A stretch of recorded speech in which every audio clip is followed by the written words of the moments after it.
আমি আমার পথের গান গাইছি, তুমি তোমার গানটা ধরো তো। এই পথ যদি না শেষ হয় তবে কেমন হতো তুমি বলো তো। যদি পৃথিবীটা স্বপ্নের দেশ হয় তবে কেমন হতো তুমি বলো তো। এই পথ যদি না শেষ হয় তবে কেমন হতো তুমি বলো তো। যদি পৃথিবীটা স্বপ্নের দেশ হয় তবে কেমন হতো তুমি বলো তো।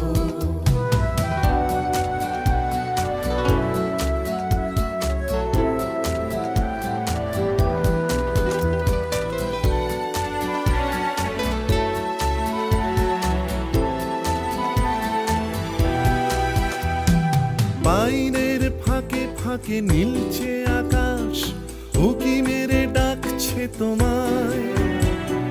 দূর পাহাড়ের গায়ে খেলনার ঘর বাড়ি ভাসছে আবার কুয়াশায়। চ্যাপ্টা ঠোঁটের ফাঁকে তুমিও এসে চলেছ অকারণ। ঘুরে ঘুরে একই পথে উঠতে উঠতে চলো একসাথে গাই সেই গান। এই পথ যদি না শেষ হয় তবে কেমন হতো তুমি বলো তো। So tours began back here in the 1920s with two brothers, the Brewster brothers. Now they would bring people from as far as Lake Louise up to this awesome valley. It'd be around a 2 to 3 week horse ride to actually get them to this place, but what a rewarding view when they arrive. Obviously it wasn't the most efficient way horseback to get out onto the glacier, so therefore in the 1950s the Brewster family approached Parks Canada to see if it was possible to use motorized vehicles out on the glacier. This was approved, and the first vehicle used on the glacier was an adaptation of a Canadian military vehicle made by Bombardier. Featuring tank-like tracks at the back, skis under the wheels at the front when on the glacier. This vehicle was the first motorized vehicle out on the glacier.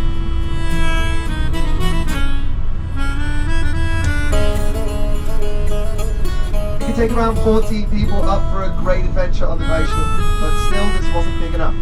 So therefore, in the 1970s, the Brewster Corporation approached a company based in Calgary, Foremost. Now Foremost came up with a design for a large bus, and when the Brewster Corporation looked at this design, they believed they could make it themselves. So, they took a coach like this, put it on tank tracks, and there it was, the first vehicle for glacier travel. Mind you, it sounds simple, but it went a little bit wrong. There was no suspension on this bus, and the windows could not open. It was a very uncomfortable and hot ride onto the glacier, hence the nickname Shaped and Baked by drivers. And customers were doing exactly that, shaped and baked. The tank tracks were also causing quite a bit of damage to the glacier's surface, so then in 1981 they went back to the drawing board, back to Foremost, trusted them to building this time. This is when they designed this rare bus, what modern day ice explorer is actually based off of, featuring 6 large tyres for minimal impact on the glacier. Up until 1983, all 3 forms of these original vehicles were used simultaneously on the glacier. Now we just have our modern day ice explorer with a smaller little vehicle, you know, our shirt out there as well. So as we pull up here, everybody, please do ensure to take all of your belongings with you. You do not want to leave anything on this vehicle, as if anything's left, I will consider it as an extremely generous gift. But that is no reason to leave your spouse. So thanks for riding, everybody. Do enjoy getting out onto the glacier. Alrighty folks, now it looks like we have some big boring sheep friends on the left-hand side here. So make sure you got your cameras ready for that. Alrighty folks, now before we really get going on our adventure here today, I am going to make a quick little stop to engage our 6x6 wheel drive. Anyone been on a vehicle like that before? No? Right, maybe. One yeah? Well, what do you think? Do you guys want to see what this thing can do? Yes. Yeah, pedal to the metal. I heard one yeah. Alright, let's see how fast we can get going. I've reached our top speed, everybody. And believe it or not, this is one of the faster buses in the lot. Now, if you can't tell, these vehicles have not been designed for speed. What they have been designed for is glacier travel. That means steep and icy roads. Now, the big 5-foot tall tires that we have on these vehicles have a really low air pressure, about 20 meters high. That makes for a really good grip on the glacial ice. Not only that, but these vehicles can... Alright, folks. Well, today when you're out there on the glacier, you might notice that underneath the thin layer of snow out there, the glacial ice does look really blue. And you'll see this especially with other chunks of the ice as well, the deeper you go down. And it's not because the ice in our glacier is a blue color, it's only because of how dense it is and how it interacts with the light. So if you take the ice cubes that you have in your freeze wrap home, those are roughly 40 to 50% air, but the ice in our glacier is only 10. So because everything is squished super close together in the glacier, when the light hits it, it bounces off in just the right way, making the ice appear blue. Now, a quick show of hands. Has anyone been on a glacier before? Hello, one person, 2 people. You shot hands back there.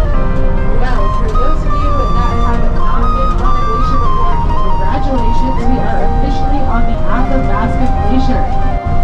Woohoo! I know some of you are looking out the window and you probably think I'm crazy, but I promise this is part of the glacier. It's what we call the ice core moraine. You can see a really good example of this just on the right-hand side here. We actually have a huge chunk of this ice core moraine. That's actually what we're driving on right now. But you can see underneath all that rock and dirt is that blue glacial ice.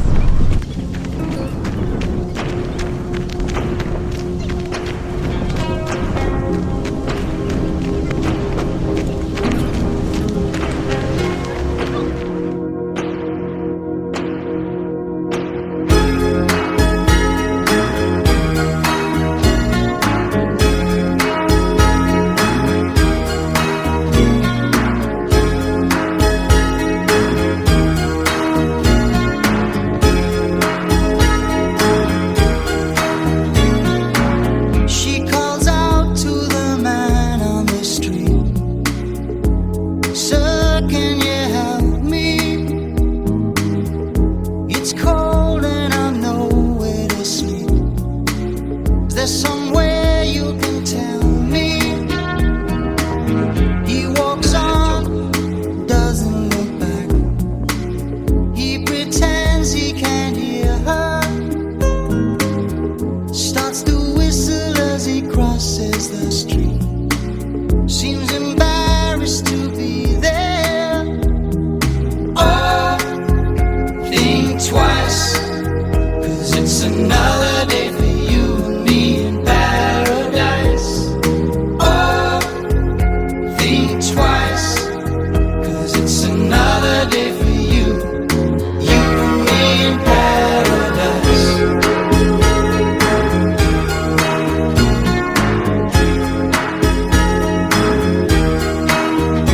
Think about it.